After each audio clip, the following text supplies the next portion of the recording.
بسم اللہ الرحمن الرحیم۔ صرف 5 منٹ کا مدرسہ قرآن و حدیث کی روشنی میں 117واں دن 27 ربیع الثانی۔ نمبر 1، اسلامی تاریخ۔ غار ثور سے حضور صلی اللہ علیہ وسلم کی روانگی۔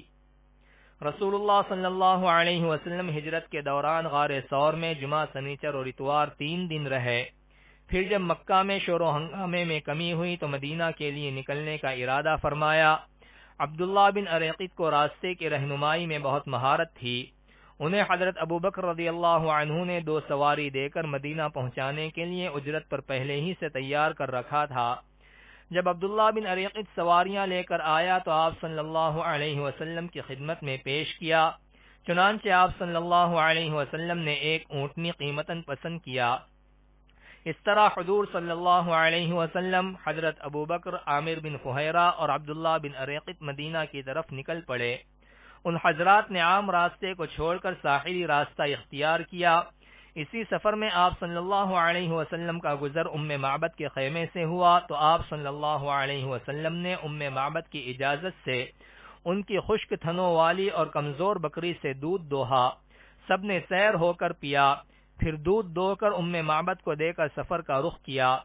کفار نے اعلان کیا تھا کہ جو محمد کو گرفتار کر کے لائے گا اس کو انعام میں 100 اونٹ دیے جائیں گے۔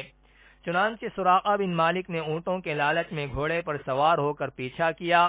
جب قریب پہنچا تو آپ صلی اللہ علیہ وسلم نے دعا فرمائی، جس کی وجہ سے اس کے گھوڑے کے اگلے دونوں پیر گھٹنوں تک زمین میں دھنس گئے۔ وہ معافی مانگنے لگا اور وعدہ کیا کہ اگر نجات ملی تو کفار کو آپ کا پیچھا کرنے سے روک دوں گا۔ پھر آپ صلی اللہ علیہ وسلم نے دعا فرمائی تو اس کو نجات ملی۔ نمبر 2، اللہ کی قدرت۔ سانس لینے کا نظام۔ جب ہم گرد و غبار والی ہوا میں سانس لیتے ہیں تو مٹی کے ذرات بھی اس میں شامل ہو جاتے ہیں، جن سے حفاظت کے لیے اللہ تعالی نے ناک سے پھیپھڑے تک ہوا کے راستے میں بلغم پیدا کر دیا ہے، جو ہوا کی نالیوں کو تر رکھتا ہے۔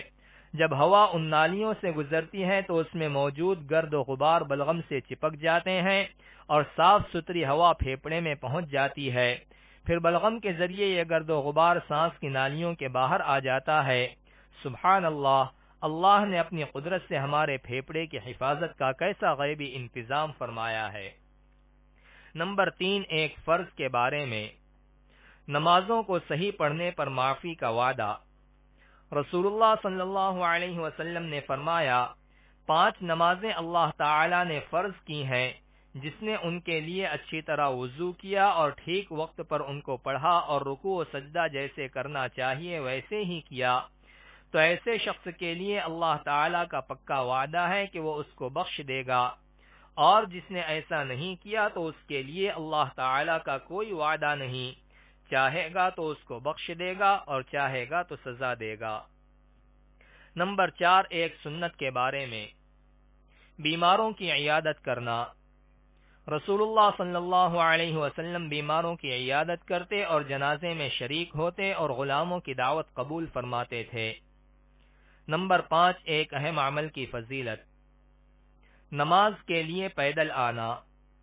رسول اللہ صلی اللہ علیہ وسلم نے فرمایا، سب سے زیادہ نماز کا ثواب اس آدمی کو ملے گا جو سب سے زیادہ پیدل چل کر آئے، پھر اس سے زیادہ ثواب اس آدمی کو ملے گا جو اس سے زیادہ دور سے چل کر آئے۔ نمبر 6، ایک گناہ کے بارے میں۔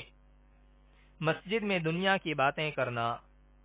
رسول اللہ صلی اللہ علیہ وسلم نے فرمایا، ایک زمانہ ایسا آئے گا کہ لوگ مسجد میں حلقے لگا کر دنیاوی باتیں کریں گے۔ تم کو چاہیے کہ ان لوگوں کے پاس بالکل نہ بیٹھو، اللہ کو ان لوگوں سے کوئی واسطہ نہیں۔ نمبر 7، دنیا کے بارے میں۔ دنیا سے کیا کہا گیا؟ حضرت صلت بن حکیم فرماتے ہیں کہ ہمیں یہ بات پہنچی ہے کہ دنیا کو یہ وحی کی گئی کہ جو تجھے چھوڑ دے تو اس کی خدمت کر، اور جو تجھے ترجیح دے اس سے خدمت لے۔ نمبر 8، آخرت کے بارے میں۔ قیامت کے حالات۔ قرآن میں اللہ تعالی فرماتا ہے، جب سورج بے نور ہو جائے گا اور ستارے ٹوٹ کر گر پڑیں گے، اور جب پہاڑ چلا دیے جائیں گے، اور جب 10 ماہ کی گابن اونٹنیاں یعنی قیمتی ہونے کے باوجود آزاد چھوڑ دی جائیں گی، اور جب جنگلی جانور جمع ہو جائیں گے اور جب دریا بھڑکا دیے جائیں گے تو کیا ہوگا؟ تو اس وقت ہر شخص ان اعمال کو جان لے گا جو لے کر آیا ہے۔